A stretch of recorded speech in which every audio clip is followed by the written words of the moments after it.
Seorang janda dengan 3 anak diperebutkan ayah dan anak nampak jadi permasalahan karena saat itu sang wanita lebih memilih ayah dari lelaki tersebut karena dirasa lebih mampu, bahkan mengaku sudah menikah siri.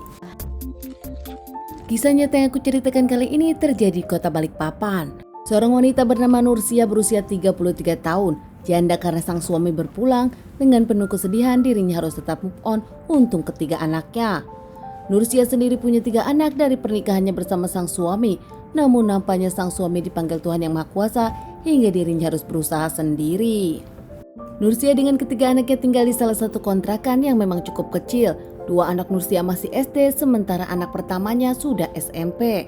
Untuk kehidupan sehari-harinya demi anak-anak, sebagai salah satu hairstylist di salah satu salon di lingkungannya. Nursia sendiri di lingkungan keluarga dan tetangganya disebutkan sebagai wanita yang baik, cantik, ramah, dan juga pekerja keras. Nursia tak pernah bermasalah dengan siapapun dan tak punya musuh. Untuk kehidupan sehari-harinya tak hanya kerja di salon, Nursia sendiri kerap menerima panggilan untuk menjadi terapis pijat. Tak peduli dengan komentar orang-orang masalah pekerjaannya, Nursia sendiri bekerja keras demi anak-anak dan memperlihatkan dirinya pun mampu jadi ibu 3 anak sendirian. Tak lama Nursia pun bertemu dengan tetangganya sendiri bernama Jahirudin berusia 33 tahun. Jahirudin sendiri adalah pria bertato, dikenal sebagai lelaki yang bermasalah di lingkungannya. Kerap bersikap arogan, sering minum-minum bahkan memakai narkotika.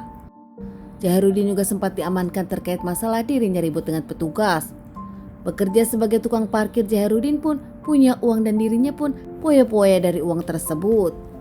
Sudah lama Jahirudin sendiri menyukai Nursia. Saat itu pun bahkan mengakui kalau dirinya mencintai Nursia. Di awal Nursia pun menolak dan menghindari. Namun lama-lama karena kerja keras Jahirudin dan juga kebaikan yang kerap memberikan uang, hingga akhirnya Nursia luluh. Bahkan mereka pun sempat dekat dan Nursia sempat membawa Jahirudin ke rumah orang tuanya. Saat Jahirudin serius dan bicara kepada keluarga Nursia, namun nampaknya keluarga Nursia tak terima. Ternyata Jahirudin sendiri masih belum punya surat cerai dengan sang istri yang memang sudah lama pisah. Hubungan Jahirudin dengan Nursia sendiri lama-lama tak jelas, membuat Nursia nampaknya melakukan pekerjaan yang tak Jahirudin tahu. Nursia di belakang Jahirudin mencari nafkah lewat lelaki hidung belang. Nursia mencari uang dengan cara nekat. Dengan membawa hidung belang ke kontrakan, Nursia sendiri menerima tamu. Bahkan salah satu tamu Nursia adalah ayah Jahirudin bernama Ibrahim berusia 55 tahun. Ibrahim sendiri sudah lama suka kepada Nursia saat dirinya pertama kali melihat Nursia. Ibrahim dikenal baik, mapan dan bertanggung jawab kepada anak-anak dan juga pada Nursia. Nursia yang merasa lebih nyaman kepada lelaki barunya ini tanpa Jahirudin tahu. Nursia sendiri kerap menerima Ibrahim di rumah seharian bahkan tak tahu Jahirudin. Hingga suatu hari saat Jahirudin hendak pulang ke rumah Nursia, dirinya pun melihat motor sang ayah dan Jahirudin pun bingung. Menunggu sang ayah pulang, Jahirudin pun masuk ke rumah Nursia. Saat itu bertanya kepada sang pacar apa alasan sang ayah datang ke rumahnya.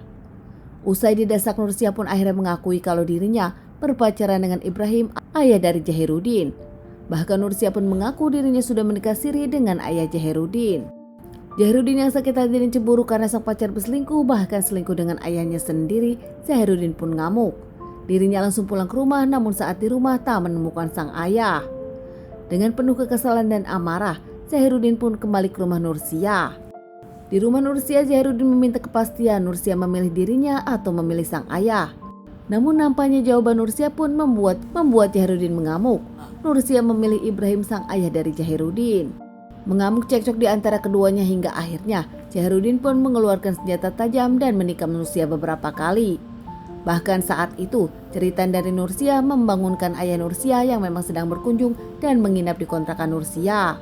Saat ayah Nursia keluar dari kamar menemukan Nursia sudah tak bernyawa, mencoba mengejar Jahirudin namun tak terkejar. Ayah dari Nursia pun meminta bantuan kepada para tetangga. Tak lama tetangga berdatangan dan langsung melaporkan kejadian ini kepada pihak kepolisian. Pihak kepolisian datang olah TKP dan evakuasi jasad korban. Pihak kepolisian membawa jasad Nursia ke rumah sakit untuk dilakukan otopsi.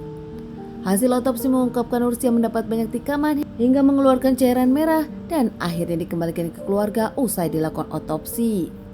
Pihak kepolisian pun langsung melakukan pengejaran kepada Jahirudin. Saat itu Jahirudin berhasil diamankan di salah satu rumah temannya. Berhasil diamankan dan akhirnya mengakui perbuatannya Jairudin pun menjalani persidangan hingga akhirnya mendapatkan vonis 20 tahun penjara. Keluarga Nursia menyebutkan fitnahan dari Zahiruddin membuat keluarganya Nursia akhirnya angkat bicara. Ayah Nursia mengungkapkan Nursia tak pernah menikah siri dengan ayah Zahiruddin, bahkan mengaku kalau saat itu Zahiruddin menghabisi Nursia saat Zahiruddin memakai narkotika.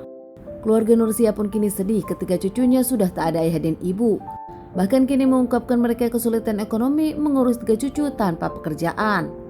Mengingat orang tua Nursia sudah sepuh dan mengurus ketiga cucunya, banyak orang yang simpati, termasuk pihak kepolisian yang akhirnya memberikan santunan kepada orang tua dan ketiga anak Nursia. Ibrahim pun mengaku dirinya ada keseriusan kepada Nursia, belum berbicara kepada sang anak Jahiria dan akan mengungkapkan namun kejadian ini terlanjur terjadi. Teman-teman, sekian dulu bahasan kasus yang aku bawakan kali ini. Semoga ini bisa dijadikan pelajaran untuk kita dan ditunggu bahasan kasus-kasus selanjutnya.